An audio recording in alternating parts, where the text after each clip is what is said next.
Good night and good morning, ladies and gentlemen. How about your weekend? And welcome to the Overtime Analyst. I'm your host Naka. Welcome to another episode. Di minggu ini masih off season dan gue mau bahas soal off season specifically di bola. Jadi bursa transfer ini udah jalan beberapa minggu dan udah banyak gerakan, banyak yang pindah, banyak yang masih proses. Tapi gue nggak mau cuma ngebacain soal beritanya gimana. Yang gue melakukan di episode ini hopefully agak beda dari kacamata gue, dan gue pengen ngajak kalian buat lihat transfer ini not as a news, tapi lebih ke pengakuan sebuah tim. Karena di kacamata gue, tiap transfer itu sebenarnya tim lo ngomongin sesuatu yang memang itu tentang diri timnya itu, sesuatu yang emang sering gak pengen diakuin kalau lagi press con ya. Mereka beli striker baru padahal striker lamanya masih ada. Mungkin kadang itu not really about that, tapi kadang itu pengakuan kalau striker yang lama itu udah gak cukup buat bikin tim itu ada di puncak. Beli playmaker padahal udah punya 3 di tim itu. Kadang itu pengakuan kalau yang ada belum nyelesain masalah mereka. So what I mean is pergerakan transfer sebuah tim itu kadang jujur kalau kalian tahu gimana cara bacanya. And di episode ini kita bakal lihat 5 tim. Arsenal, yang ini mungkin agak singkat karena movementnya itu agak rapi dan fokus. Barcelona dan Roma, surface level tapi lumayan banyak juga, dan karena gerakannya emang mulai ngebongkar lubang-lubang yang jelas, dan ya agak deep dive. Ferguson sama AS Monaco, 2 tim yang emang lagi dalam tahap transisi ya. Dan di akhir ada after the 5 teams, tim-tim atau pergerakan tim itu gue bakal taruh di overtime verdict, dimana minggu ini akses atau kategorinya is seberapa jujur transfer ini sama keadaan tim. Tiernya bakal nentuin tim mana yang emang baca diri sendiri dengan jelas, dan tim mana yang masih ngeles. Okay, let's start with Arsenal.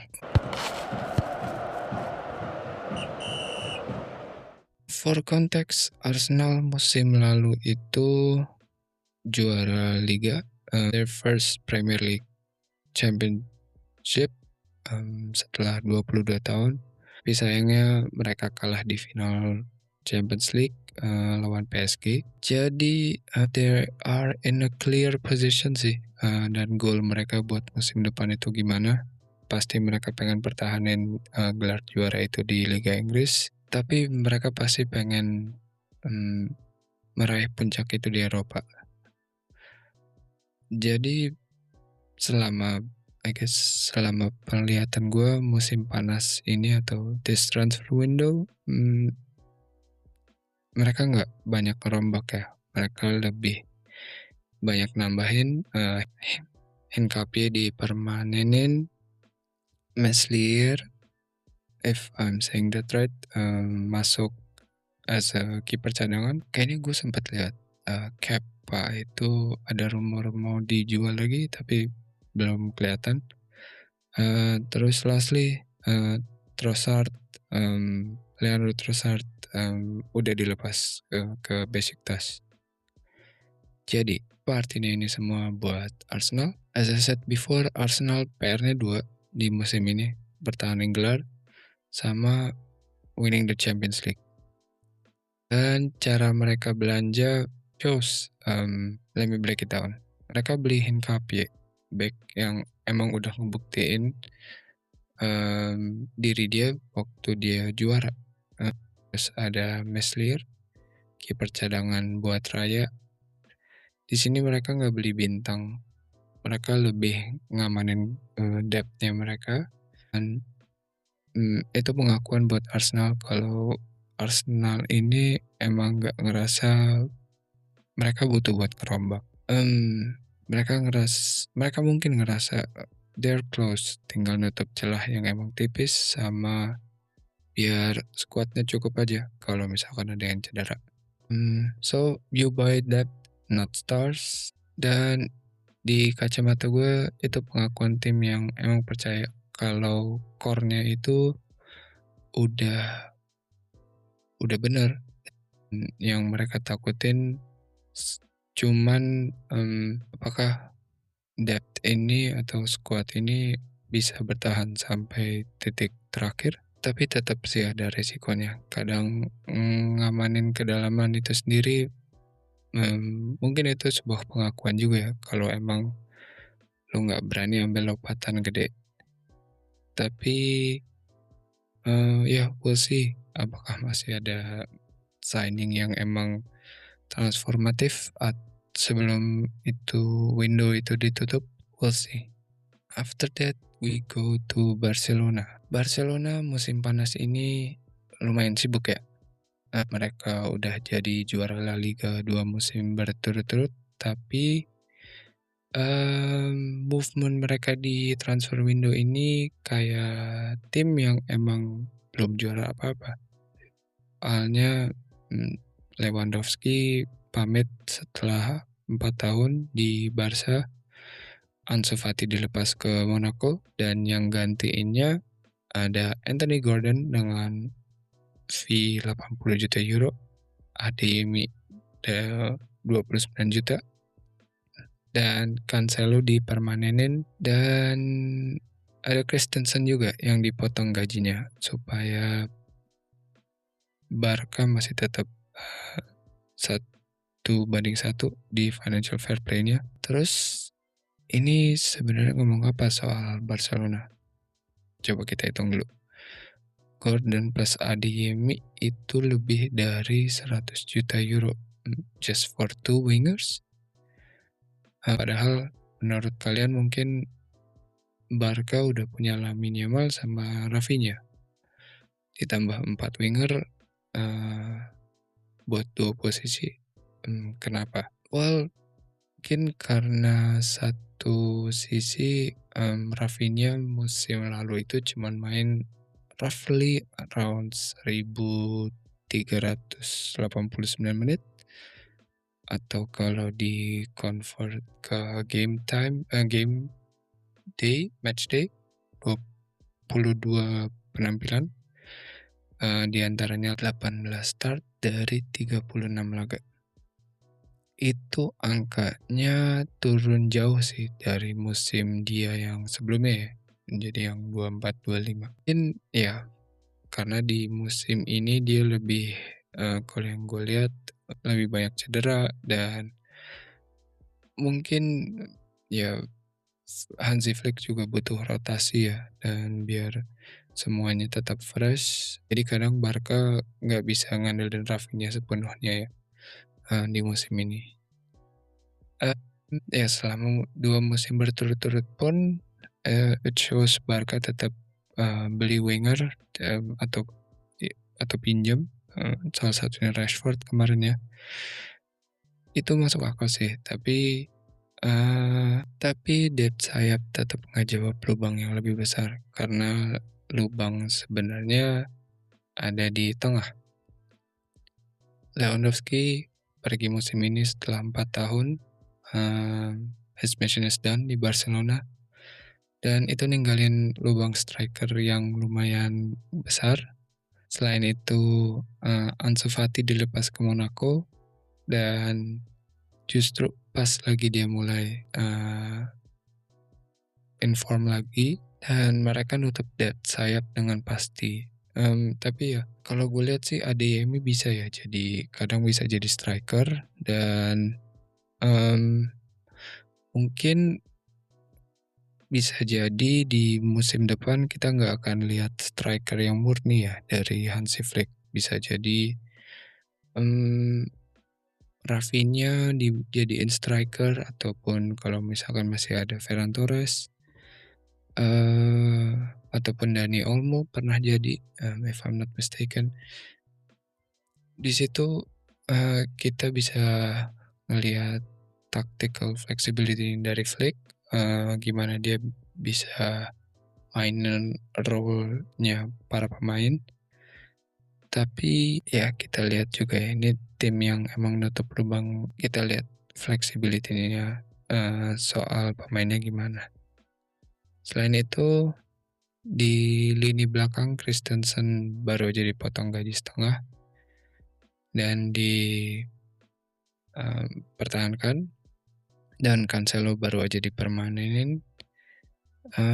Itu tim yang lumayan ngirit di belakang ya. Jadi apa yang Barcelona ngaku lewat semua ini?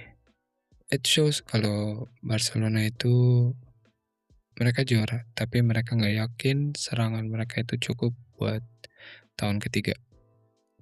Sebagian belanja mereka cukup masuk akal, depth di wing karena Rafinha emang performanya lagi menurun, tapi sebagian lagi kelihatan kayak nunda masalah. Numpuk yang gampang, hindarin yang susah. Habis ini kita lanjut ke Bayer Leverkusen. Leverkusen 2 musim lalu juara Bundesliga, The Invincibles, dan cara mereka juara itu Wirtz jadi jantung timnya, Hincapie yang solid di belakang, dan Grimaldo yang nusuk bikin gol di sayap kirinya, dan Xabi Alonso yang ada di pinggir lapangan. Sekarang squad mereka at the time of this recording, Wirtz sudah cabut setahun di Liverpool kemarin, Hincapie baru aja gabung ke Arsenal, dan Grimaldo baru confirm dia pindah ke Atletico Madrid.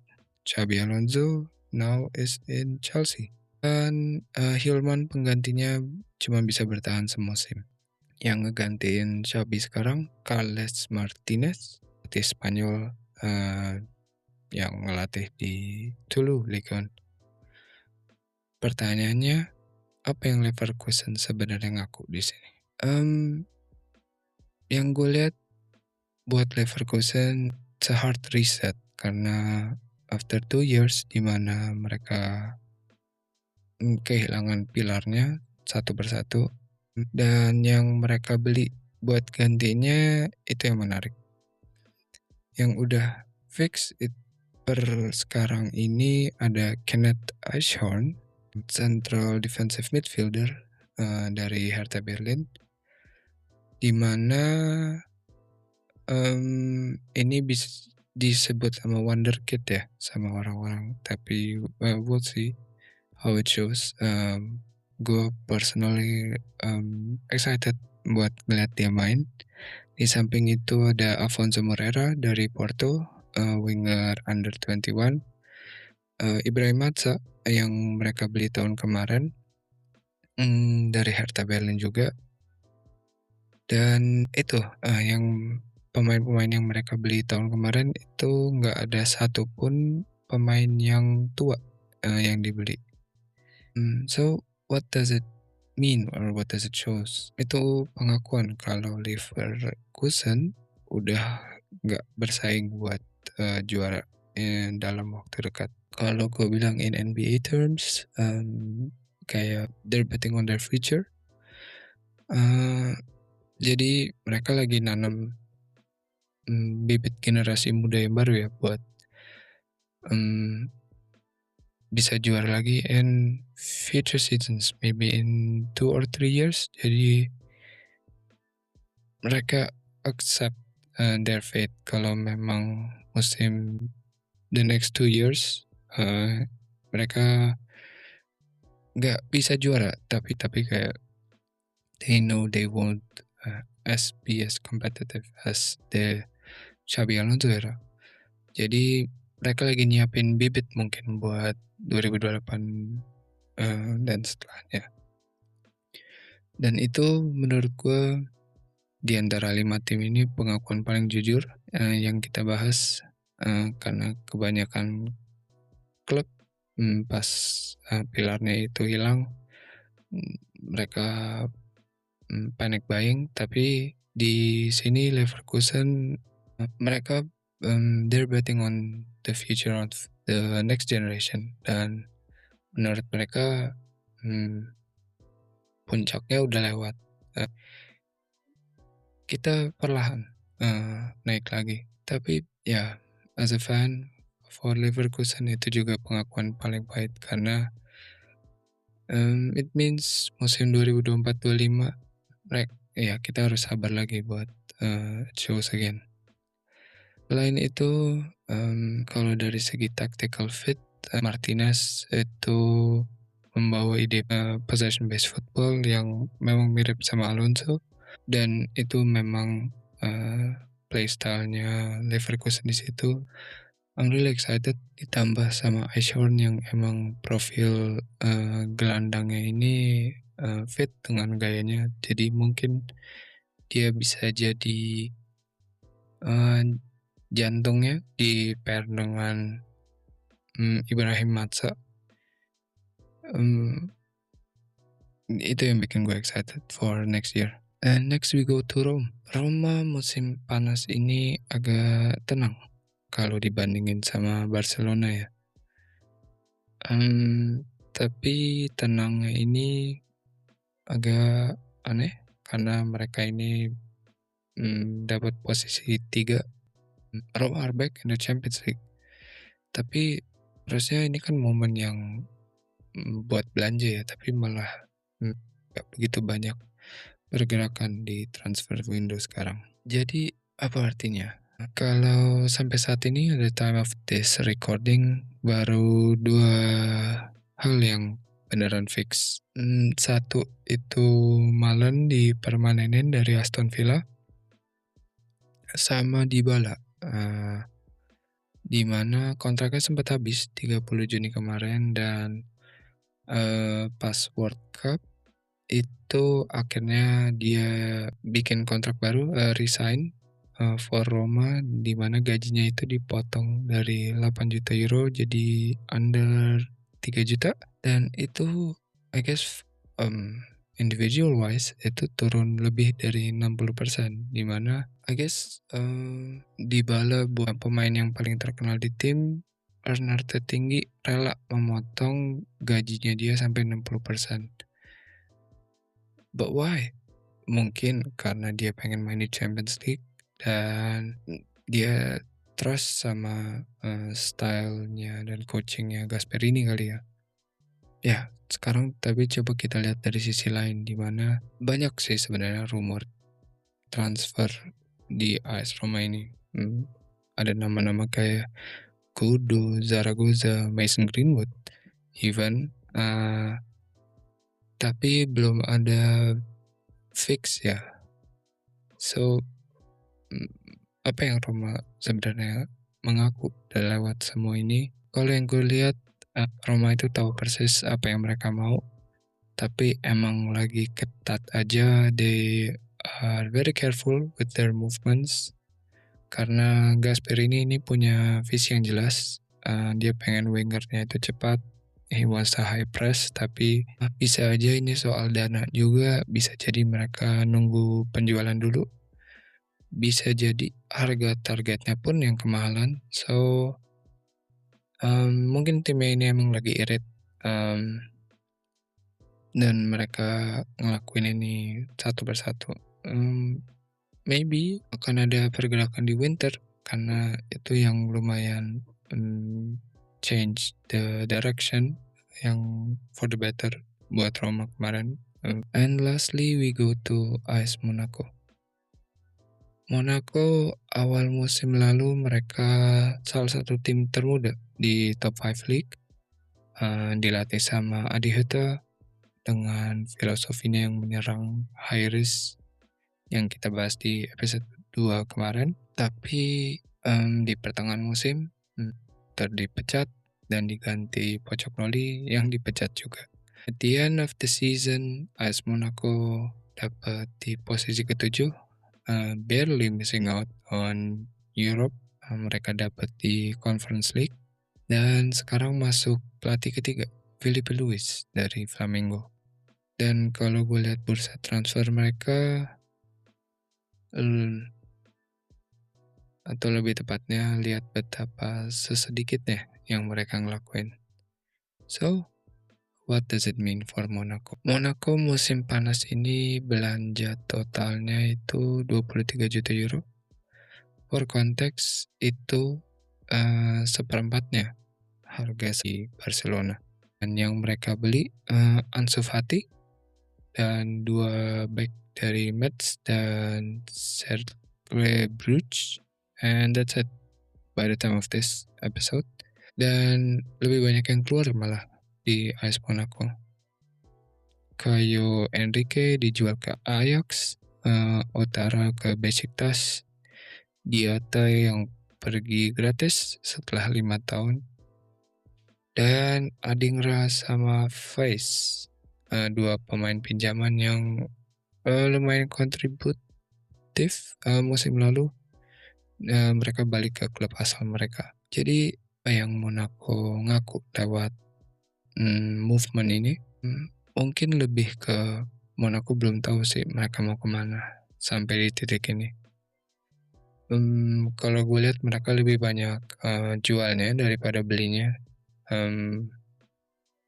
Dan even pemain pinjam yang di loan itu pada balik lagi, kecuali Ansu Fati itu yang akhirnya dibeli. Tapi di sini by the time of this episode bursa transfer sih belum tutup, jadi kita pasti akan lihat dulu pergerakannya sampai tutupnya transfer window. Jadi Monaco even belum punya pelatih tetap. Jadi Filipe Luis baru aja fix.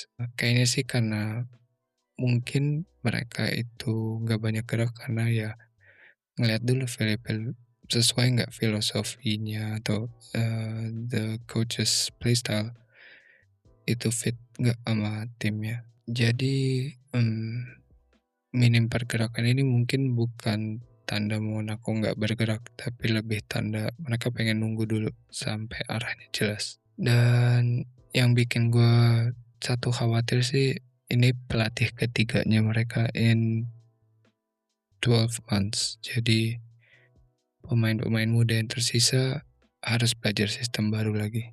Dan itu pola yang udah kita bahas di episode 2. Kalau Leverkusen melepas karena memilih buat riset, Monaco ngelepas dulu sambil nunggu arah. Jadi ini lebih ke I guess painting the picture di tengah jalan karena Filipe Luis baru fix, kemungkinan besar kita bakal lihat pergerakan yang lebih banyak dari AS Monaco. Welcome to the Overtime Verdict. Ini placement minggu ini. Karena transfer window masih panjang, ini placementnya per I guess by this recording session. Today's episode theme itu lebih ke kejujuran transfer. So as tier we got transfer yang buktiin tim emang tahu persis apa lubangnya. So it means kayak tim yang emang beli pemain tuh emang yang tepat, jualnya juga yang tepat, sesuai sama filosofinya. A tier gak transfer yang hampir tepat, arahnya udah bener tapi ada miss yang kecil, jadi not as nearly as perfect. Terus B tier ada transfer yang cari aman, gak salah tapi gak nyelesain juga, nutupin lubang yang ada tapi redefine. Next ada C tier, transfer yang nutup salah lubang. Ini buat tim yang emang beli sesuatu tapi yang dibutuhin sebenarnya beda. Terus D tier itu transfer yang reaktif, beli atau jual pemain karena takut atau panik, bukan soal strategi. E tier transfer yang bocoran disorientasi, pergerakan yang ngebongkar tim lagi nggak tahu mau kemana. Dan F-tier transfer yang bocoran krisis. Itu lebih ke pergerakan yang ngebongkar tim lagi panik secara struktural. And this week's placement Bayer Leverkusen I put in A-tier, transfer yang hampir tepat. Karena Leverkusen ini paling jujur di antara 5 tim. Mereka udah accept kalau peak yang mereka itu udah lewat, jadi mereka bangun generasi baru lagi with more clarity. Eichhorn, Morera, hopefully identitas possessionnya Martinez. Mereka beli muda dan jual veteran-veterannya, arahnya udah mulai konsisten. Paling pertanyaannya cuman apakah cukup kualitinya buat holding the ground sambil mereka ada di kurva yang naik. Arsenal dan AS Roma I put in B tier, transfer yang cari aman. Karena kalau Arsenal itu mereka strateginya masih sama kayak tahun kemarin, nambahin depth tanpa begitu ngerombak core-nya. Jadi emang udah jalan paling bener sih buat pertahanin title race. Tapi mungkin pertanyaannya apakah ini cukup buat bisa level up di Eropa? We'll see.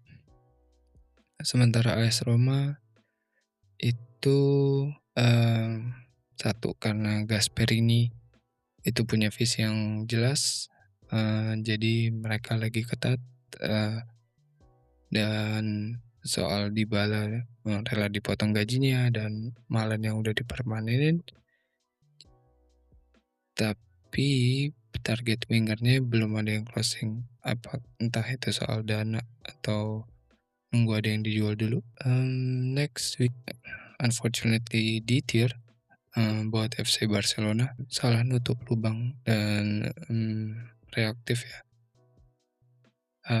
Karena yang udah mereka beli itu Gordon plus Adeyemi yang 100 juta buat winger. Padahal lubang yang paling gede itu di striker karena Lewandowski pergi. Lumayan banyak numpuk di sayap tapi ngirit di belakang. Dan finally AS Monaco I give a D tier also, transfer yang reaktif karena ya tadi itu karena masih nunggu kejelasan Filipe Luis, akhirnya mereka cuman belanja 23 juta in total, Ansu Fati plus 2 back murah, in contrast to yang kehilangan atau transfer out with a value of 77 juta euro in value. Sementara ya pemain pinjaman yang bagus itu balik lagi karena belum bisa dipermanenin. Tapi ini malah jadi painting the picture buat kedepannya. Jadi mungkin kekosongan ini mereka lagi nunggu kepastian. Yang menarik dari placement ini, tiap tim ngomongin sesuatu yang spesifik tentang dirinya sendiri lewat transfer. Leverkusen paling jujur, accept peak mereka udah lewat dan mereka bangun ulang dengan clarity, pemain muda dan satu identitas. Mereka melepas karena sadar dan then we'll go to off the clock.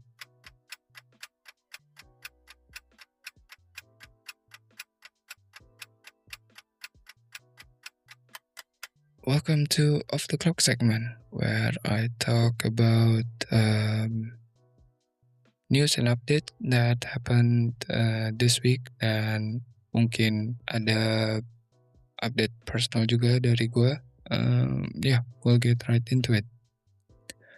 For this week's news, Wemby just signed an extension contract. Di episode 3 kemarin, di Off the Clock, gue bahas soal trade-nya Jaylen Brown ke Philadelphia.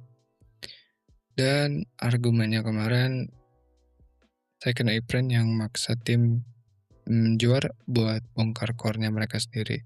Sekarang tapi di mana Boston jual Finals MVP-nya mereka karena ya kontraknya emang bikin mereka nggak bisa gerak lebih banyak ya. Now, Wemby ngelakuin kebalikannya. Dia potong, he took a pay cut from that contract extension biar Spurs nggak ada di posisi Boston. Dan ini gue lihat ini bukan cuman soal duit, tapi soal ya an NBA player yang baca aturan main. It shows kayak Wemby knows kalau dia ambil semua. In the future kayak Castle sama Harper minta bayaran lebih, pasti Spurs bakal in a hard place juga sih. Jadi he took that pay cut supaya timnya bisa nafas. Spurs juga bawa balik Harrison Barnes buat 1 tahun lagi, plus Tobias Harris yang udah gue bahas minggu kemarin. Jadi mereka lagi ngumpulin veteran di around their young core ini. Next, NBA Summer League udah pindah ke Las Vegas dan rookie Spurs sama Celtics lagi main. As I said before, gue nggak mau banyak ngejudge dari beberapa game. Tapi yang gue lihat menarik buat Spurs itu second round picknya mereka, he got 14 points and 5 assists. Dan langsung kelihatan floor generalnya gimana. Really rebound machine. Sementara buat Celtics, Nick Junior, he got a buzzer beater buat maksa overtime di debutnya. Center draft first round pertama Celtics, yang gue singgung di episode 2 ini, athleticism-nya itu yang dibutuhin di Boston untuk saat ini, tapi ya we'll see. Gue simpen penilaiannya for later. And then a little update for me. The Overtime Analyst sekarang ada di YouTube. Jadi kalau lo so you can watch me watch this podcast also. Mungkin ini akan ditayangin I guess a day after it aired on Spotify. Jadi so maybe on a Friday. Want to let you know, sekarang tempatnya ada di both di Spotify dan YouTube. Dan this weekend F1 lagi menuju ke Spa atau di Belgium Grand Prix. Buat yang belum nonton episode 3, gue bahas Mercedes sama Williams di sana. Singkatnya, Antonelli masih mimpin klasemen, tapi Russell lagi in the pursuit dan jaraknya udah mulai nyusut yang jadi 25 poin. Dan Spa ini sirkuitnya panjang, cepat, dan history-wise suka bikin kejutan. Jadi ya I will look forward to it. Apakah tren Silverstone ini bakal lanjut atau akan ada ketertarikan lagi di situ. Dan lastly, Piala Dunia udah masuk semifinal. Prancis baru aja dibantai sama Spanyol 2-0. Abis itu I guess by the time of this recording kita udah dapat udah dapat pemenang buat Inggris lawan Argentina. Tapi yang menarik, first time in history 4 tim peringkat teratas FIFA semua tembus semifinal di World Cup. Dan di irony 3 minggu pertama di World Cup ini banyak orang yang ngomongin underdog, Cape Verde, tim-tim Afrika. I guess memang itu kali ya tujuan 48 tim. Tapi ya as soon as knockout came, tim yang udah mapan balik naik ke atas. Dan ya Gue kayaknya akan bahas ini, lebih lengkapnya di minggu depan, more on like, World Cup retrospektif. Jadi pas episode tayang, kita juga udah bakal tahu juaranya siapa nanti. And that is it for, this week's episode. Terima kasih udah dengerin, sampai ini, as always, follow, on Spotify, leave a review, subscribe on YouTube now, and, follow my socials, itu semua nanti akan ada di show notes, di show description.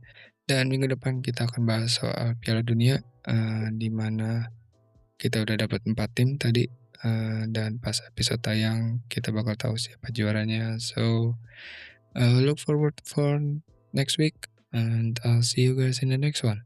Bye.